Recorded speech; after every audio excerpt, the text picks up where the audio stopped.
মধ্যপ্রাচ্যের আরেক দেশে হামলা চালিয়েছে ইসরায়েল। দেশটিতে পৃথকভাবে দুটি হামলা চালিয়েছে।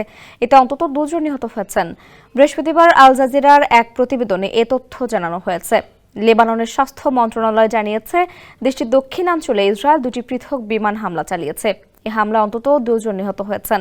মন্ত্রণালয় জানিয়েছে, সাকরা ও বারাশিত শহরের মাঝে একটি বুলডোজারে ইসরায়েল ড্রোন হামলা চালিয়েছে। এতে 1 জন নিহত হয়েছেন।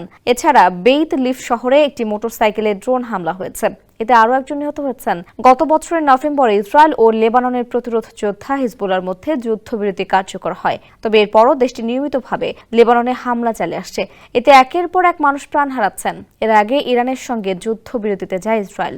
মার্কিন প্রেসিডেন্ট ডোনাল্ড ট্রাম্প 2 দেশের মধ্যকার যুদ্ধবিরতির ঘোষণা দেন। ট্রুথ সোশ্যালে এক পোস্টে তিনি বলেন, ইরান ও ইসরায়েল একটি সম্পূর্ণ যুদ্ধবিরতিতে চূড়ান্তভাবে সম্মতি হয়েছে।